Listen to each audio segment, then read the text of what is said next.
And welcome back to Bleeds in the Dark, following on from the last session, which involved a lot of putting together various pieces of the puzzle.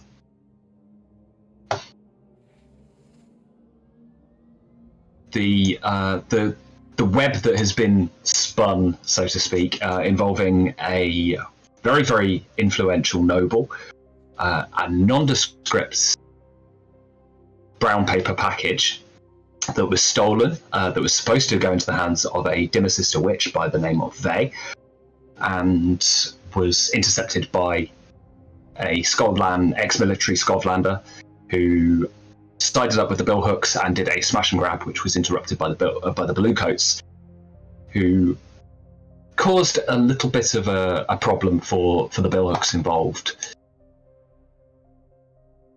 And from there, having put all the pieces into place, we shall begin the score. So, with the usual questions, is this plan especially bold or daring?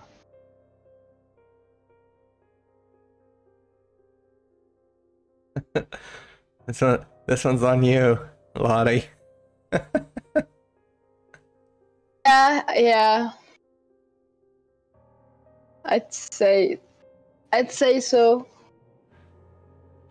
From what I understand, hitting 3 people at once. Yeah, especially that kind of people. So hitting 3 targets at the same time. The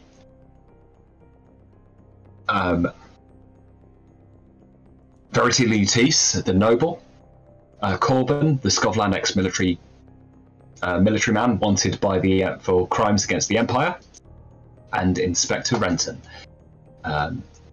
who has been making things difficult for the Billhooks. So all 3 of them now in your sights. Does this plan exploit a vulnerability or hit your target where they're weakest?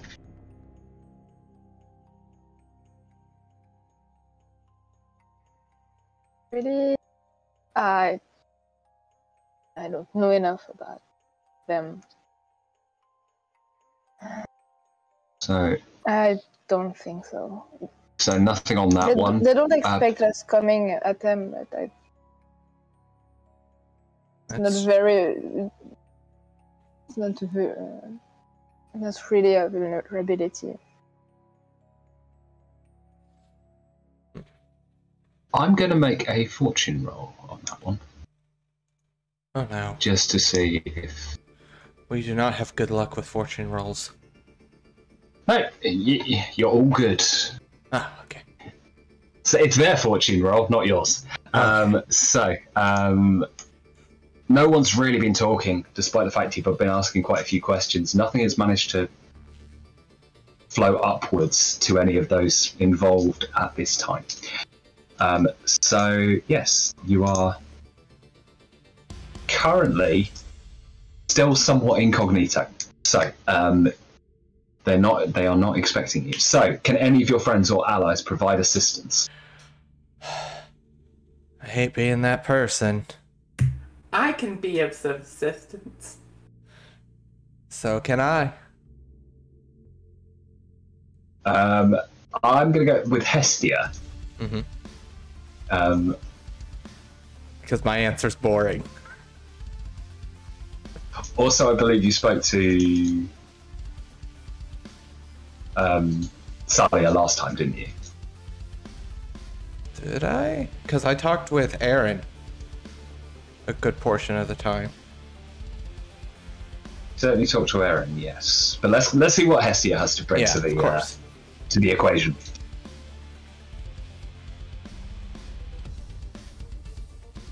Hestia, who's your contact? Oh no, it's me. I am here. I am here to save the day. Oh, okay.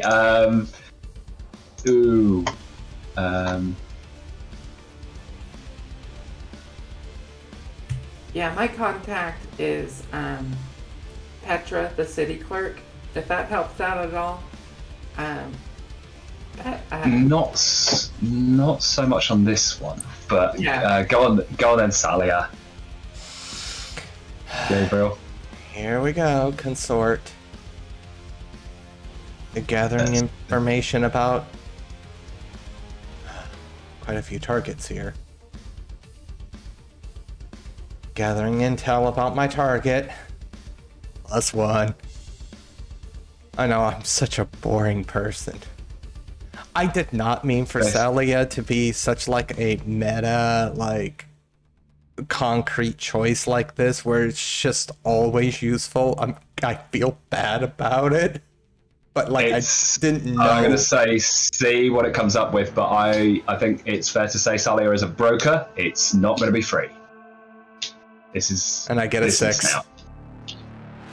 It will still cost you a coin.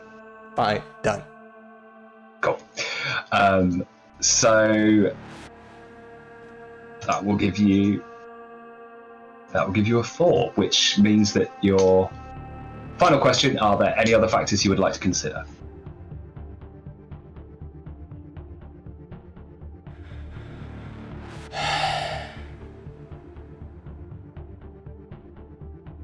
No, I got nothing. Me neither. So multiple targets. Yeah, here we go. Here comes the pain. Yeah, absolutely. Because with their modifiers in place, obviously, my weaving the web. I forgot it. So so hold on. So that puts you up by 1. Yeah. So with that, We have 1.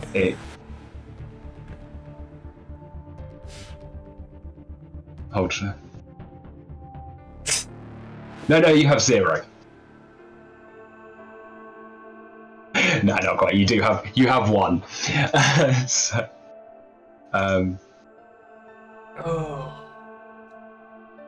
Oh Lord, here we go. Here we go. Fingers crossed. Multiple targets, multiple factors, and with the inspectors being involved means that there is that blue coat influence as well, meaning you're going up against a tier 3 organization. So, what kind of approach are you going to be making on this 2? It's a great day to die, guys. It's a great day to die. Oh, absolutely. I have an out. Don't worry. What is your initial approach, and what loads are you taking with you?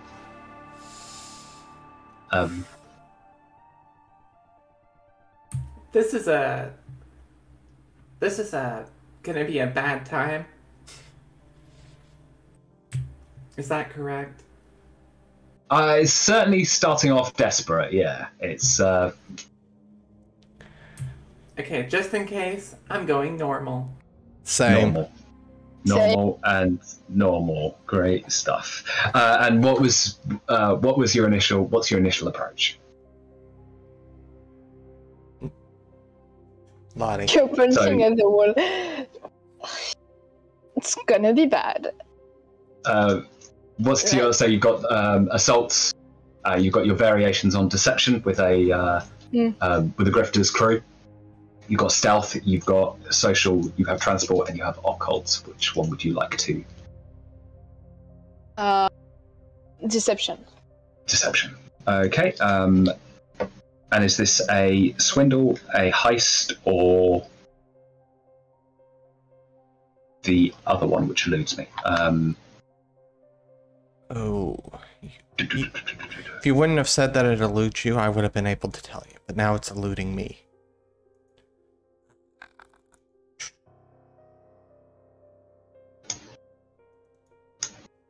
Something everybody does is make tiny laser noises when they're looking at stuff. Swindle, fraud, and heist. Fraud. Fraud. That's it. So which one of those?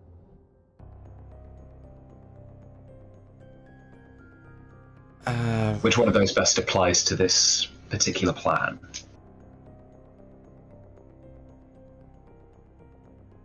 Either swindle or fraud, I think.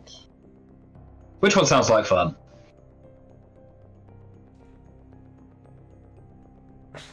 Which one didn't have we down yet? I think we could go with that.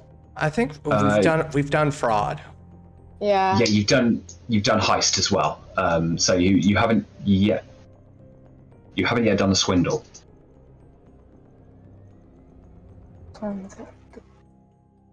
Yeah. Okay, so we're going for a swindle. Here we go. And where are you starting? So you have Inspector Renton in Charter Hall, sorry. You have Corbin in Char Hollow, and you have Verity Lutis in White Crown.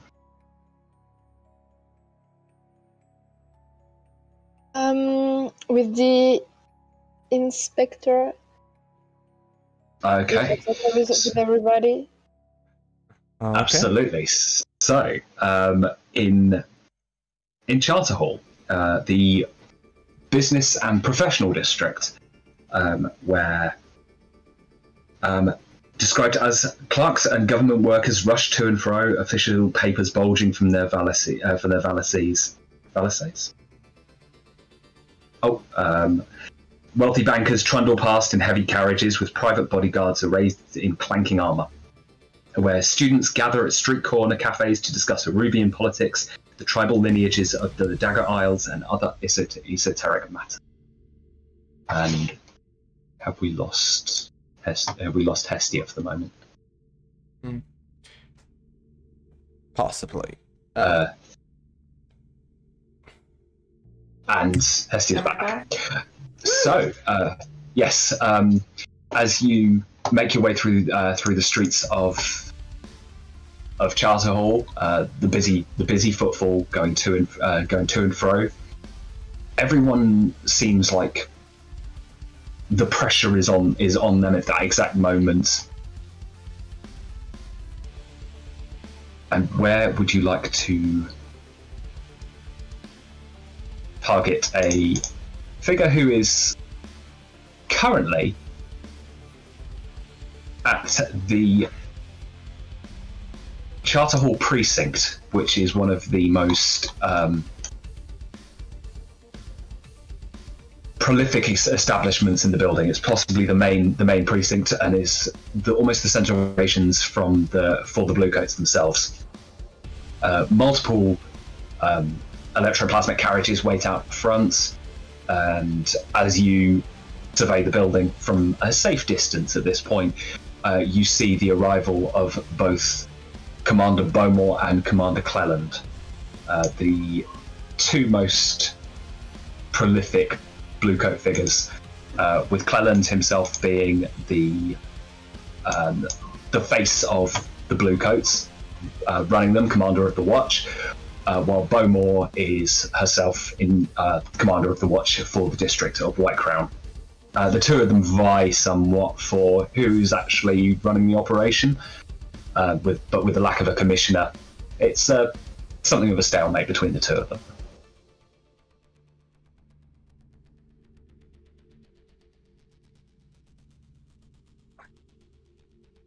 So at this point, I would like,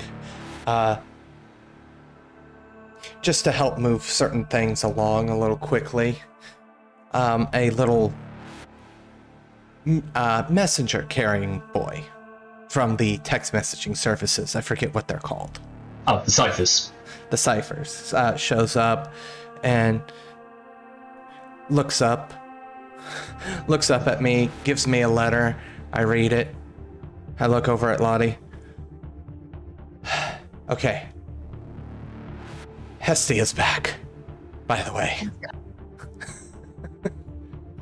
Getting that taken care of. From looking around, you see the faint sort of figure make their way through the crowd, through the fog and the spitting rain. But there's a moment of sort of directly engaging contact with you, and a little kind of tip of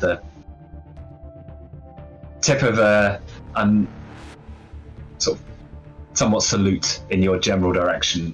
Passes unnoticed by the majority of those passing by in pedestrian traffic. But to you, you're at least not tackling this particular endeavor alone any longer.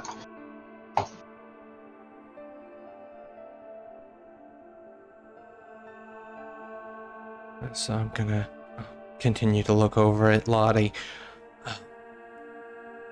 Well, it's probably best if you go in.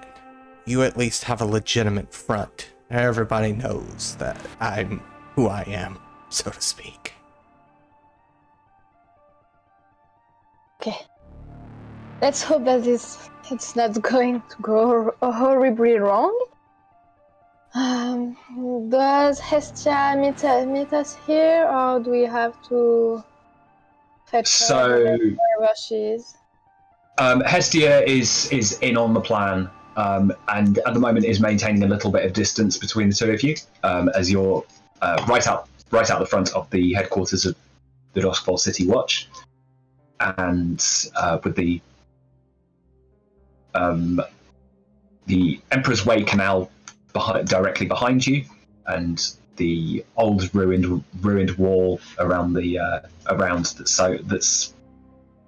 located on Banner Road, which is one of these very, very busy intersection streets.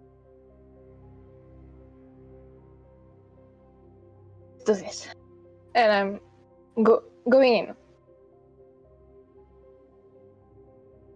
Okay, and as you do so, you are very aware that there is a intense but quiet conversation in the main entrance foyer of the headquarters, and both between Beaumont and Cleland.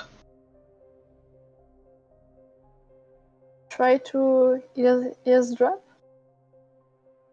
Oh, I'm going to say make me a check on that one, and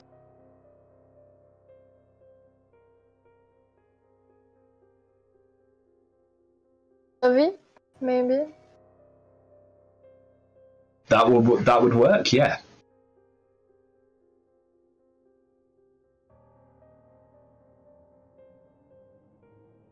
Oh, nice.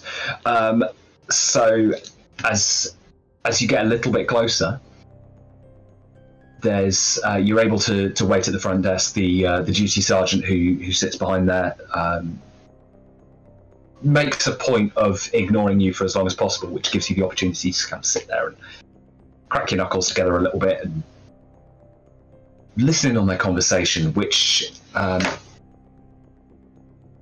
the moment consists of very, very hushed words of mainly from Beaumont saying, and word has it that some group of thugs were asking questions about Lutis. Renton's involved. At least cover up their connection to this whole thing. I want this thing gone because Lutis is on my case, and as soon as she is off my back, the sooner I can sleep at night. At that point, the sergeant finishes up, puts the pen back in the very precisely, puts the lid back on the pen, sets it down on the table in front of him, and can I help you, madam? Yes, great. I have to speak as quick as possible with what the name of the inspector again? Renton. Inspector Renton. Right. With the Inspector Renton. It's very important matter. Very, very well. And he takes a moment and looks around the foyer as a uniformed blue coat makes their way through. Young man looks like he's not sure if his parents know he's a blue coat. He's that kind of like boyish faced. And he goes, "Oi, anyway, got one of the got." He looks back to you. He's bounty hunter, right?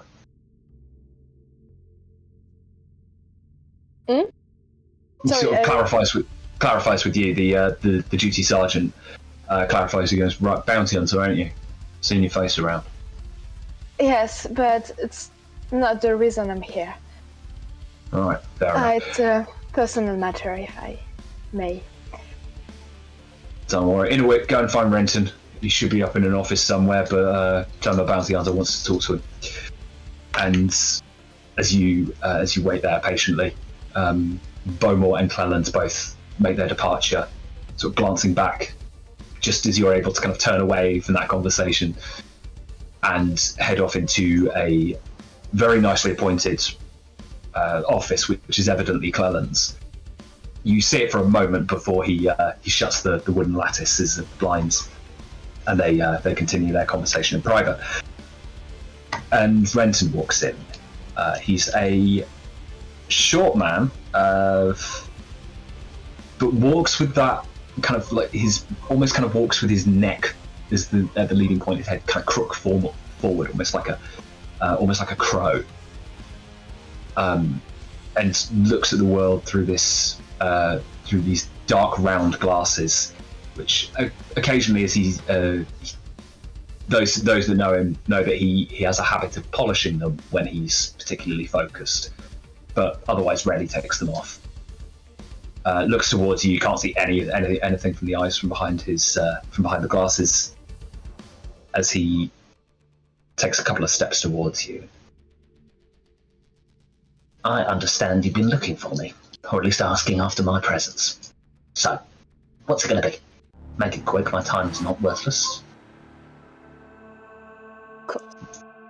I'm here because I've heard that you were the best in your field, and I desperately need the best. You see, my family is not very rich, but we have some old pressure thing, and recently it was stolen from us. I know by who, but I need help to, stop them and retrieve what was stolen. Lawfully, of course. He takes a pen from inside his the big blue jacket with a notebook, and he licks the tip of the pen. And your family might be very rich, but that does not mean you can buy the services of the establishment. But I will take details, no. And I will not jump to conclusion that evidence is secured. Mark my words. Of course. That's a group of thugs, those rascals. They get by the name of the Crocooks or something like that. What was it? Or was it like the? You probably have heard of them. What was Crocooks? Crows, the billhooks. Oh yes, that one. Billhooks. You're familiar with them, right? I wouldn't like to pass comment. Yes, not in a you know who they are, and I heard you are the one in this house that is brave enough to not let them do whatever they want. They were paid to take something very precious from us, an old heirloom, and they sold it. Or they were paid to store it for this woman. And I need the name of the lady again, I can't remember it. Verity. Verity Lutis. Right. Well, this all sounds suspect, but like I say, an investigation will be necessary. Establishment is not at the disposal of the high and mighty. And he writes. That's how it should be, of course. Writes down a few notes, and he says, "Right, that'll be all." I give him a way of contacting me if he needs any further detail? He nods. Obviously, you've got the ciphers, and you've got your legitimate address. Probably best not to give him the location of a hideout. No. So he nods, writes them down, places the lid back on the pen, puts it back, pen back in with the notebook into that inner breast pocket, and as he takes his leave, Gabriel. So, Gabriel, with the assistance of Tabitha and Cassian, finally gonna use our rooks for something. Absolutely, yeah. While Lottie is in there talking, 3 of us are gonna hit the streets and start spreading rumors. Absolutely. So, go ahead and make me a check there. Alright. I feel like, since these are randos, these are sway, this is sway, I'm gonna push myself for that extra die.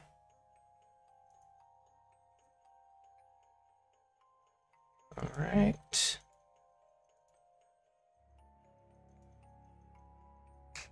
Glad I did. What's the result there? 4, 3, 6. Success with a complication. No, okay, 6. 4, 3, 6. Oh, great stuff. And would you like to roll me your tier for your rooks? Yes. Our tier is 1. Yep. So you can roll 1 die and see how they get on. They don't get along.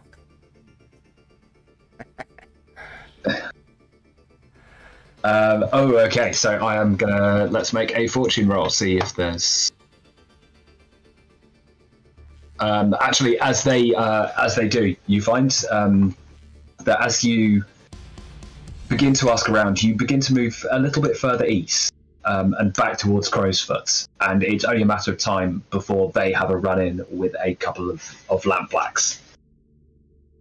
And Lottie, in the precincts, you're very aware of 3 blue coats suddenly running out the main front door, batons at the ready, as the scuffle has been brought to their attention and they are on their way to sort out that particular dispute.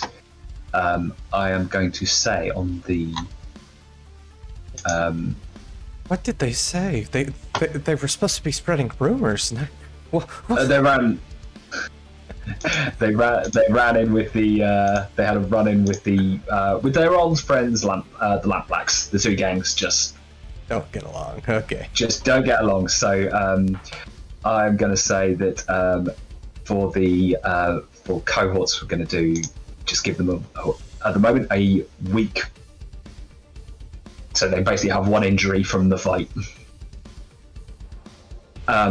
Well, Gabriel, what rumors are you looking to spread? Well,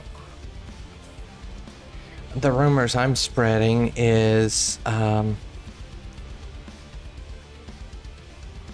an item being in possession. Lottie, if you could maybe clarify what that part of the plan is a little bit. What the number 2, as you have it listed here. Okay, no, it was after the inspector went to the lady. The first part was to make him think that she has something that she has stolen in her possession, and that arresting her for it will benefit him in some way. Okay, so basically this is reinforcing that particular story that she stated. So I'm basically blowing it up so everybody knows that this lady has the item that was reported to the inspector. Okay, it's as you're able to spread, especially in Charter Hall, There's a lot of professional industries here. There's lawyers, there's bankers, there's physicians. Some of them will have dealings with the Lutis family, being it the private attorneys or whatever their involvement is. So word will spread, but it will be a slow process. Yeah. But you're able to get it at least to a couple of ears of those that would have that kind of influence. Excellent. So, Lottie. Sorry, not Lottie, Hestia. Back in the game. And That's me. I'm happy. Just to ask the question, what have you been doing for the last couple of days while... Oh, definitely a family vacation. We've been at the beach. It's been wonderful. It's so nice to just see that awful expanse. But you know what? Dad didn't have to work. Mom made us picnic. And just really nice. There's nothing like sitting beside an inky black ocean in a perpetual night with your family. But on your return, it's now you find yourself thrown back into the heat of it. And what would you like to do at this moment?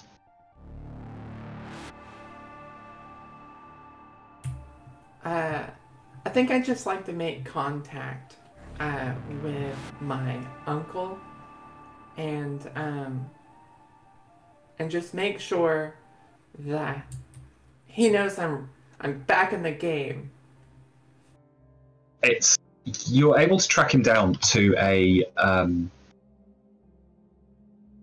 rather nondescript, but ultimately probably a little street-side cafe where likely a lot of the professionals go when it's that sort of lunch hour. So you manage to catch him in the late hours of the morning before it gets too busy, as he sits with a rather important-looking figure who sits with a hat on the table and just finishing up his own drink, and the two of them engaged in what looks to be quite an intense conversation. As you approach, this figure stands up, sees that you're making your way towards Gabriel, and steps aside and kind of tips the side of his hat that he's replaced as he walks past you, setting about his business once again. I give a half curtsy, half bow. Do I recognize this person? No, it looks to be some kind of business thing. They all look the same. You might know him. Everyone in Charter Hall looks the same. I don't have a knack for faces, maybe. But I'd like to slide in and hello, Uncle. It's been some time. At least a week or so. How you been? I was expecting a suntan. I didn't get one. But, my head's back on straight. I thought about a lot of things. And, I'm ready to redouble my effort, I really want back in the game. I want to help. And Gabriel kind of smiles and he goes, well, you're coming in right in the middle of a game, so to speak. And this is at the point where Gabriel, in universe and hushed tones, fills Hestia in on everything that's going on. As with a frankly rather complicated network drawn on the back of a napkin, Hestia, you find yourself in the once again, back in the heat of it. So, what I'm doing right this moment is I'm making sure that whoever the inspector questions regarding this, they're going to relay the information we want them to relay. That doesn't seem like something you would do. You know, I'm surprised. I'm surprised that we're doing something so sneaky. You know, I'm in. I love it.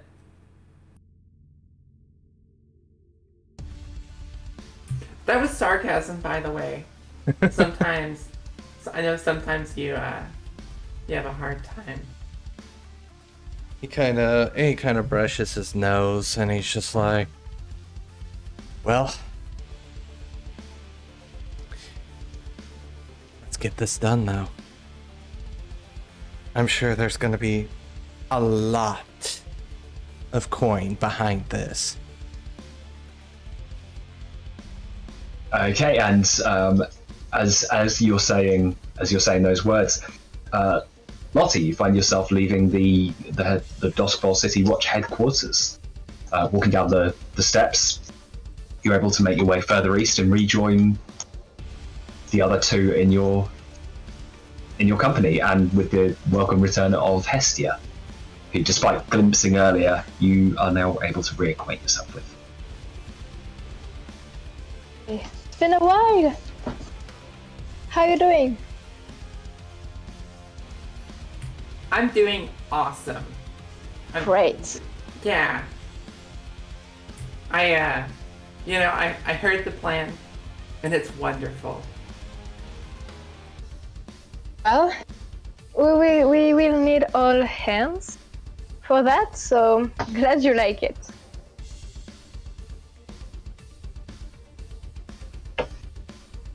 So, did it go well for the rumor spreading stuff? Went fine on my end. I haven't heard back from the Rooks yet, so we'll just have to catch up with them later to see how that went for them. Good. I heard something strange though in the headquarters.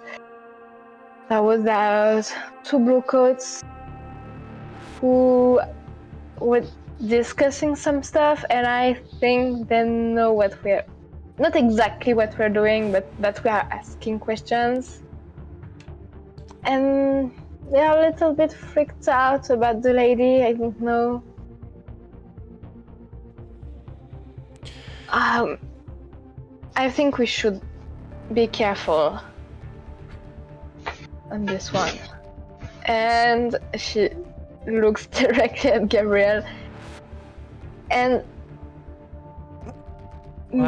being like light on the body count.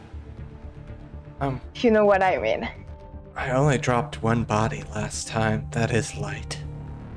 Yeah.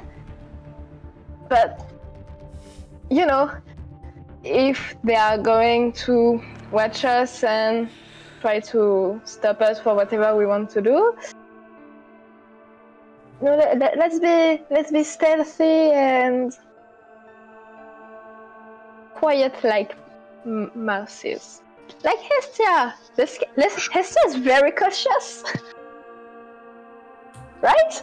Yeah. You know what? I did so much thinking. My head's in the game. I'm really interested in being back.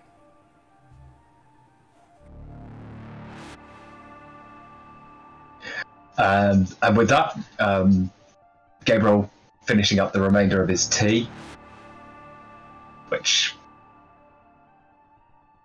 it's better than most. It's not the mushroom fungal infused stuff you get in Crow's Foot. You are now at least somewhere they can probably, it costs a little bit more, but you can taste the difference. You make your way on to the next stage of the plan. What would you like to do? I think stage 3 is now we're gonna have to make contact with Noble Lady, isn't that right? Who wants to go talk to Noble Lady? I feel like that might be better for Hestia, personally. Just because Hestia hasn't had her hands in this yet, so she's not on a watch list for asking questions. Yeah, I'll head out. Do I know her name, by the way? It would have been given to you, yes, filled in by Gabriel while you were having your debrief. This is Verity Lutis. All right, fantastic. All I need is a name and a face. Speaking of a face, I can get you that.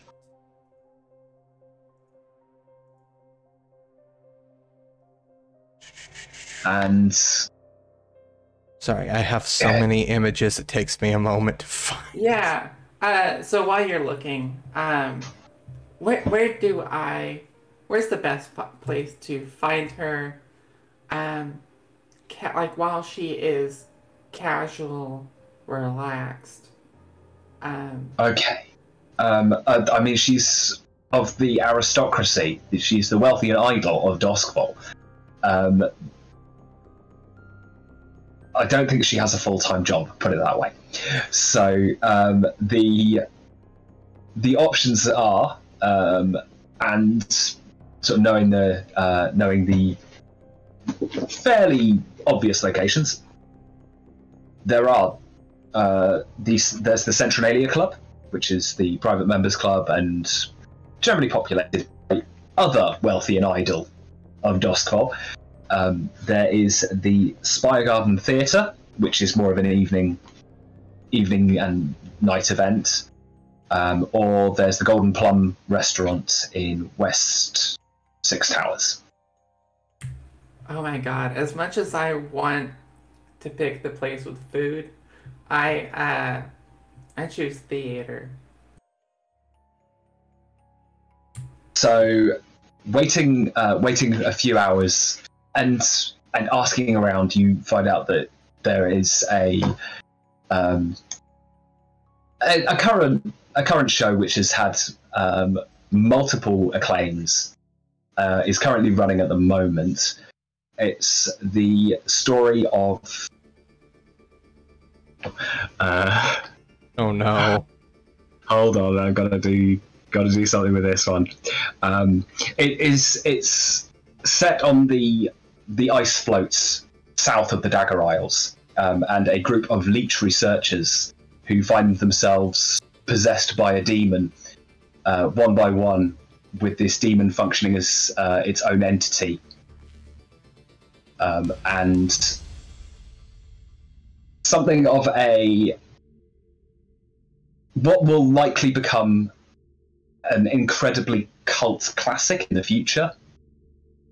But it's been praised for its incredibly grotesque effects and macabre setting.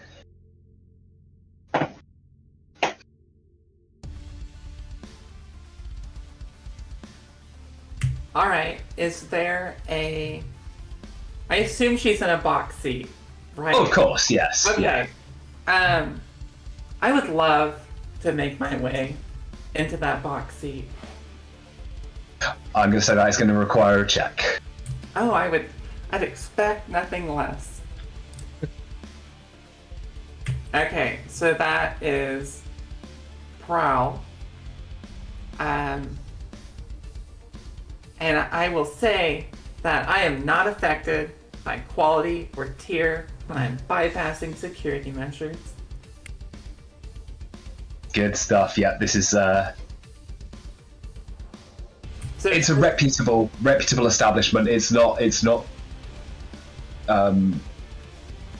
protected by bluecoats or anything like that, but there is certainly there's the ushers and things like that. So yeah.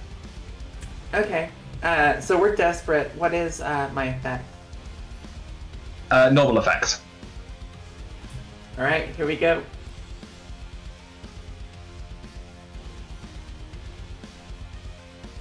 success with the complication, as you're able to make your way up the stairs.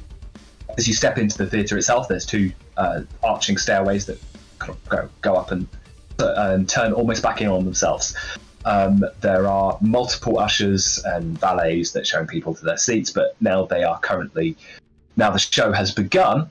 There is a certain apathy to them, and they stand around for the most part, and you just wait for one of them to make their way off down the corridor before slipping off past them, and you're able to silently open the door and let yourself in at the back.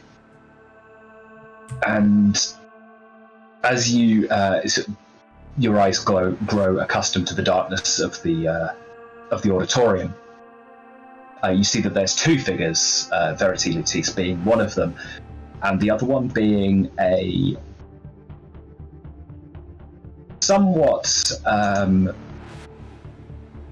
heavy-set figure, likely a bodyguard. However, if rumour is to be believed, these two are having something of a tryst.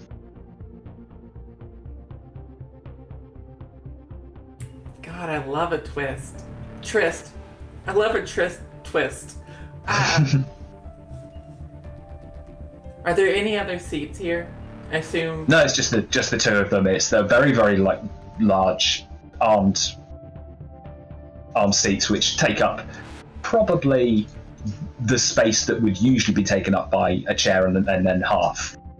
There's a table in between them which has several bottles and glasses, and the two of them watch the show as the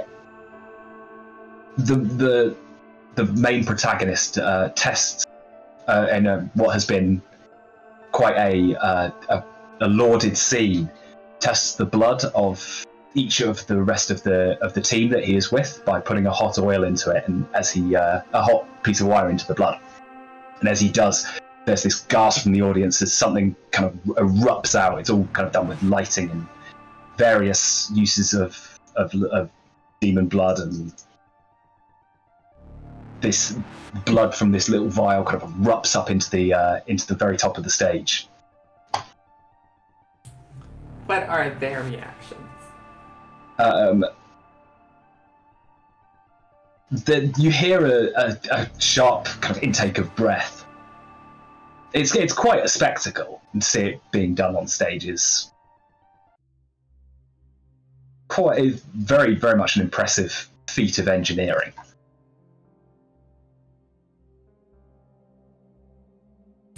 Okay, I assume they don't know what's behind. I'm behind them. Not with that, but you weren't expecting the appearance of the bodyguard. I will. Okay. I will drop down. Bend down between the two. He's on one side. She's on the other. Yes, table between them. Oh, table between them. Yeah, so they're each in one of these absolutely enormous armchairs. I lean in close. Madam, sir, it seems there has been a problem with your carriage. It's been double parked, and you're wanted immediately. It's she doesn't even turn to look at you. She just dismisses, and it's the carver. Go and see to it. And the muscle gets up, and he's like, turns, looks at you, and silently follows you out.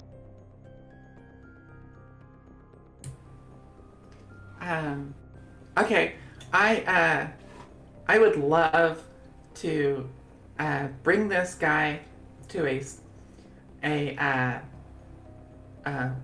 coat closet, a janitor's cleaning apparatus, and something that looks like, I want the backstage door. not the backstage door, but like the help exit. Right. Okay. Yeah. Preferring a loading dock of some Right. considerable height. Okay. So as the two of you walk down the corridors, there are various doors which have been built to almost look like part of the wall. Fairly common technique. It means that staff can obviously come and go without disruption, but at the same time, they're not really noticed by the paying clientele. So you lead him through one of the doors, and you're aware that even though you're leading the way, you can feel his eyes boring into the back of your skull. As this is not the way out. This is not where the carriages were parked, and you're aware that there's that beginning to notice that something's not quite right. 1 second. I'm seeing if there is something I can borrow from a friend. Absolutely. With that, we will jump back to Lottie, Gabriel, as the day goes on, and Hestia has made her way to, somewhat without any kind of invite or ticket, has gone to the theatre. What are you two doing?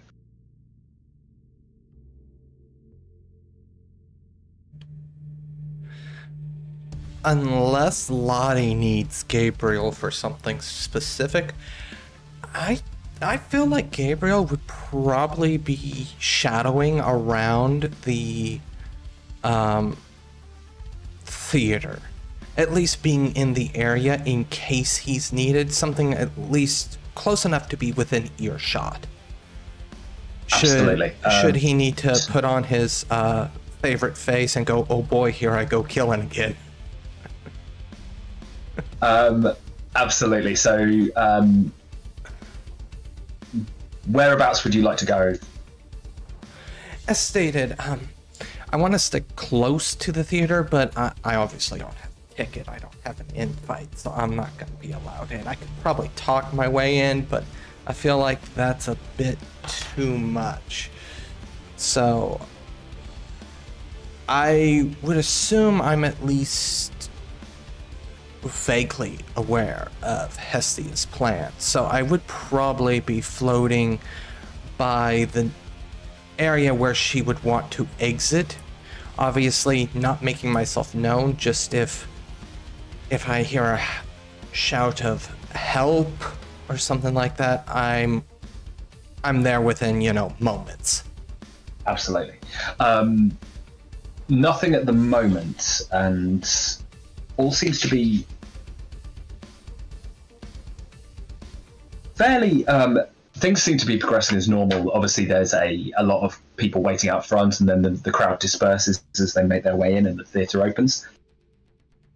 But there is and at the moment everything looks to be fairly calm and serene.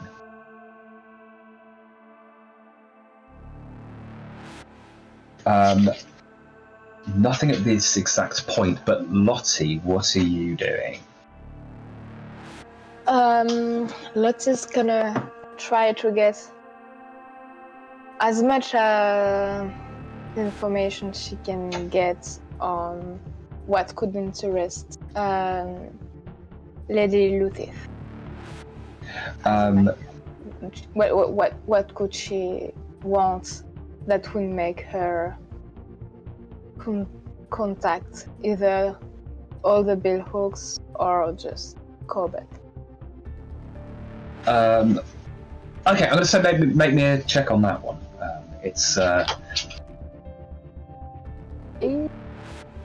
That's control position and with greater effect, because you're kind of staying away and just asking the questions.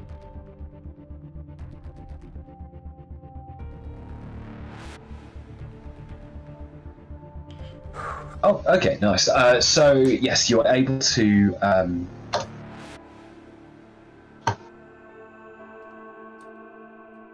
You're able to ask around, and it's Lutice herself is protected by the establishment and the very nature of things that keeps the wheels of Gospel turning. It's that upper level where any kind of formal inquiry is probably going to be dismissed fairly quickly. She has the protection of a strong family name, while Corbin, the leads, take you back into Char Hollow, where apparently he was recently involved in a store looting. Somebody evidently hasn't been paying the protection racket money.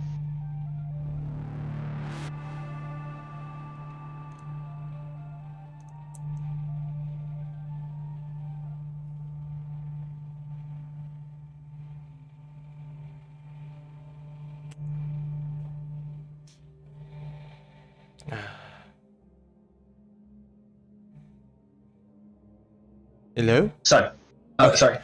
I was wondering if Lottie, did you want to do anything else with that information? Or? No, we already knew that, right? That he. Sorry? We already knew that he participated in things. Oh no, this is more recently. Oh. There was a storefront which as you see it, the windows have evidently had a brick thrown through them.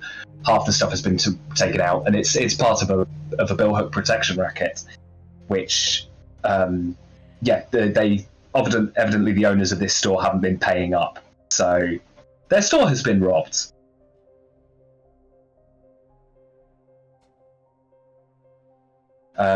So that's happened much more recently. But asking around, and seems that some of the locals saw somebody matching Corbin's description.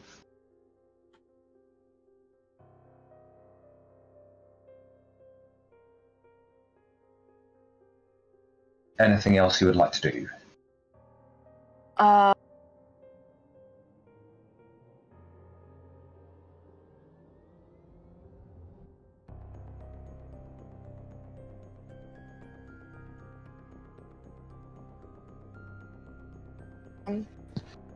I think all I had in mind.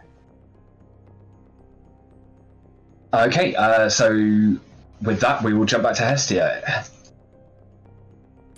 Okay, so Gabriel, you are close. I am. Gabriel's outside. Within earshot.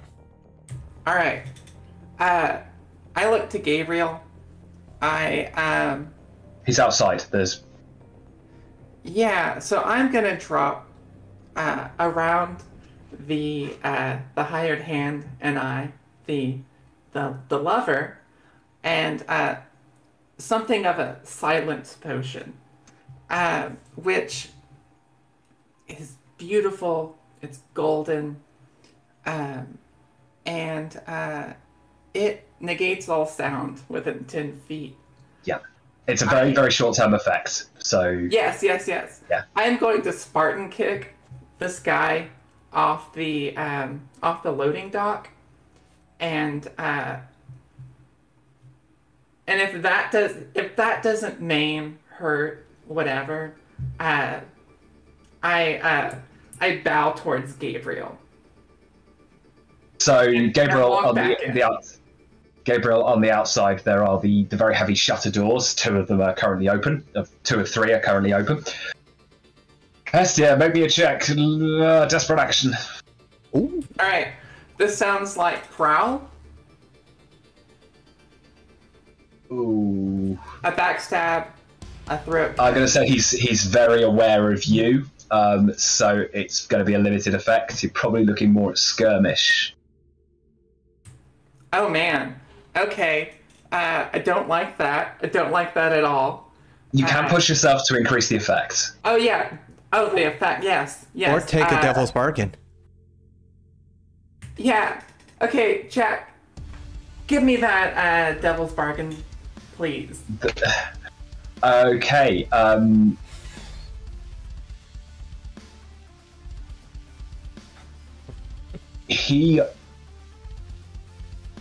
It's not going to be at all quiet. but you can take a bonus die. But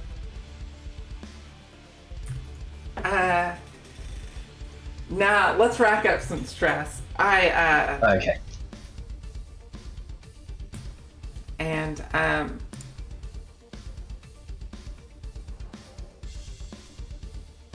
yeah, so I'm gonna Spartan kick this guy with 1 die.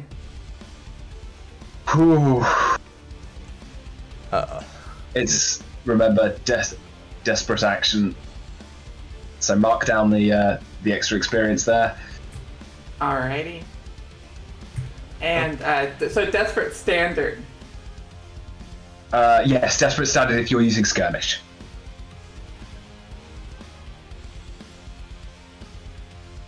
Oh, okay. Success with a complicated.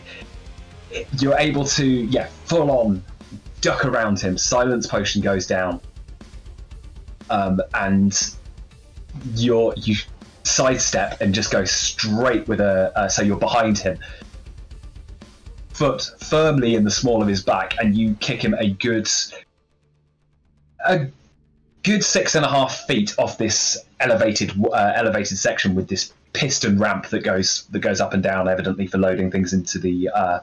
It'd be more than 6 feet. It was going up to an elevated walkway, so it's about 15 feet.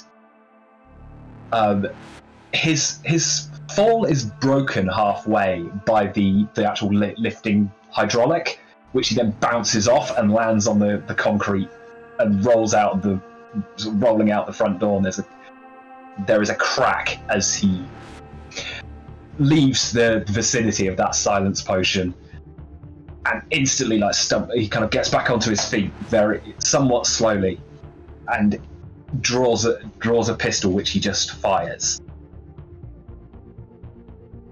Would you like to resist or take armor against what will otherwise be level 2 harm as you get winged by this bullet?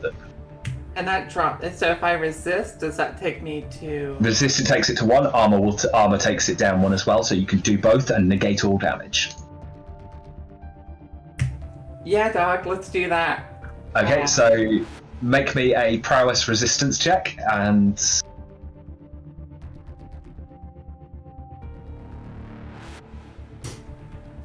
oh, okay. So you resist regardless.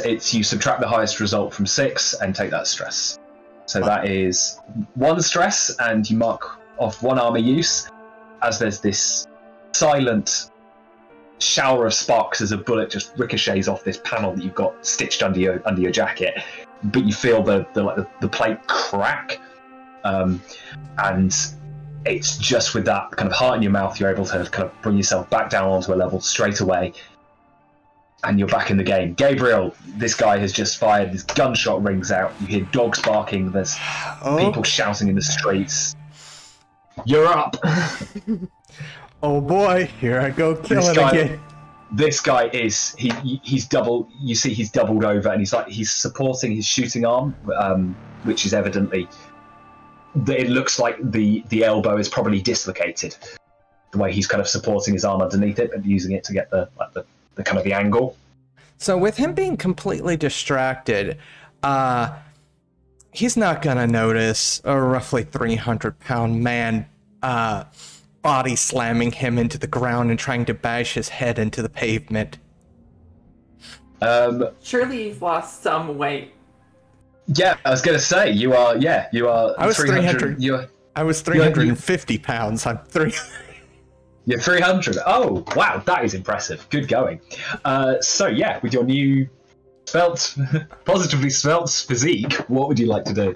I'm gonna push myself, and I'm going for the good old, I'm breaking every bone in this man's body. Wreck. Oh, I'm gonna say that gunshot has attracted a lot of attention, so once again, this is also going to be a desperate action. Ooh. I will take that experience. I will most certainly take that experience. I'm still gonna burn the point and push myself here. or the points. Okay. And here we go.